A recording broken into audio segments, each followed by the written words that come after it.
Subscribe करें GST platform YouTube channel को और बेल आइकन प्रेस कर लें जीएसटी और इनकम टैक्स की वीडियोस सबसे पहले देखने के लिए।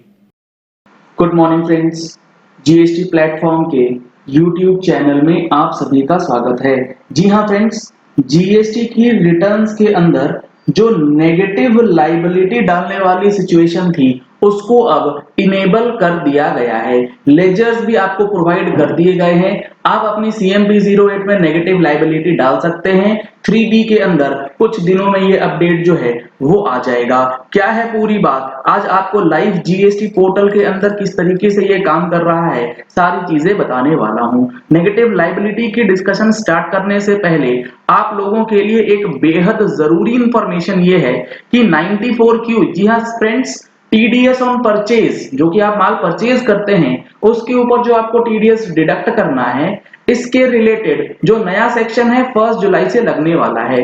206 AB यानी कि नॉन फाइलर्स का टीडीएस और 206 CCA, तो यहाँ पर जो न्यू सेक्शंस 1 जुलाई से इंप्लीमेंट होने वाले हैं, इसको लेकर के ऑनलाइन वेबिनार ऑर्गेनाइज किया है 20 जून को। यहाँ पर आपको अगर रजिस्ट्रेशन कराना है और टीडीएस से रिलेटेड कंफ्यूजन को दूर करना है तो आप इन नंबर्स पे कॉल करके डिटेल्स ले सकते हैं। अब देखेंगे कि पोर्टल पे ये नेगेटिव लायबिलिटी किस तरीके से काम कर रहा है। यहाँ पर आप देख पा रहे हैं जो मैंने ओपन करा है, ये है एक कॉम्पोजिशन टैक्स पेयर। अब इस कॉम्पोजिशन टैक्स पेयर का पहले चेक करते हैं कि किस तरीके से नेगेटिव लायबिलिटी एक्सेप्ट होगा। सबसे पहले मैं आपको दिखा दूं, सर्विसेज टैब के अंदर लेजर्स में आप देखेंगे तो नेगेटिव लायबिलिटी स्टेटमेंट का ऑप्शन जो है वो अब दे दिया गया है। इस लेजर को आप किस तरीके से यूज करेंगे वो भी आइए देखते हैं। ये मैंने ओपन कर लिया है। फाइनेंशियल ईयर 21-22 क्वार्टर हमारे पास है अप्रैल टू जून, और अप्रैल टू जून के अंदर जब आप CMP 08 को फाइल करेंगे तो यहां पर आप देख पा रहे हैं जो मैंने आउटवर्ड सप्लाईज लिखी हैं, ये अब नेगेटिव फिगर्स जो है वो भी एक्सेप्ट करेगा। ये किस सिचुएशन में होता है ऐसा? लेट सपोज अप्रैल, मई और जून क्वार्टर में आपका जो टोटल सेल्स है वो है 1 लाख रुपए का, और जो आपका सेल्स रिटर्न है वो है 2 लाख रुपए का। तो नेट सेल्स आपके पास नेगेटिव में आ गया, -1 लाख रुपए का। तो अब प्रॉब्लम ये थी कि इस 1 लाख रुपए को कैसे एडजस्ट करें।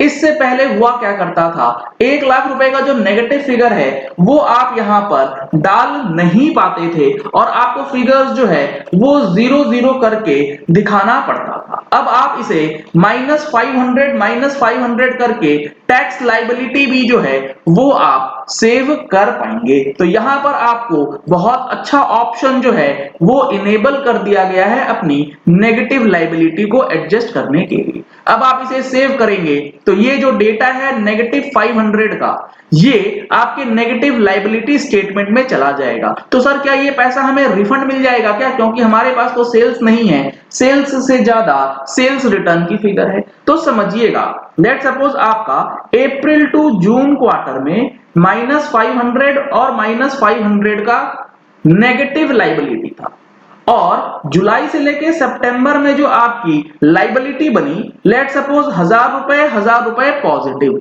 तो ये जो नेगेटिव लायबिलिटी स्टेटमेंट है इसका पर्पस ही यही है कि ये जो 500 का रिकॉर्डेड फिगर है अप्रैल टू जून का, वो आपको जुलाई टू सितंबर में एडजस्ट करने दे दिया जाएगा, और बैलेंस पेमेंट जो है वो आपको 500 रुपीज जुलाई टू सितंबर में दिया जाएगा। ये एडिशन जो हमारे आने वाला है मंथली टैक्स मैगजीन का, यानी कि जुलाई एडिशन, उसके अंदर हम लोग इस नेगेटिव लायबिलिटी स्टेटमेंट के ऊपर आपको एक केस स्टडीज भी देने वाले हैं। तो अगर आपने अभी तक हमारी मंथली टैक्स मैगजीन की सब्सक्रिप्शन नहीं ली है तो आप इन नंबर्स पे कॉल करके सब्सक्रिप्शन ले सकते हैं और अपने आप को अपडेट कर सकते हैं। ये तो बात हो गई कॉम्पोजिशन टैक्स पेयर्स की। अब आते हैं कि अगर कोई रेगुलर टैक्स पेयर है तो क्या उसके लिए भी ये स्टेटमेंट आएगा। तो ये अब मैंने शिफ्ट कर दिया है आपके सामने एक रेगुलर टैक्स पेयर का पोर्टल। यहां पर आप देखेंगे सर्विसेज टैब के अंदर तो नेगेटिव लायबिलिटी स्टेटमेंट यहां भी इनेबल कर दिया गया है। इसका मतलब क्या, GSTR 3B में भी आपको नेगेटिव सेल्स और नेगेटिव टर्नओवर का ऑप्शन मिलेगा। आइए एक बार चेक कर लेते हैं। ये मैंने ओपन करा है मई महीने का GSTR 3B। इसके अंदर जब आप डालेंगे माइनस वाली फिगर तो आप पाएंगे कि यहां पर अभी जो फिलहाल है नेगेटिव फिगर्स 3B में एक्सेप्ट नहीं होगा।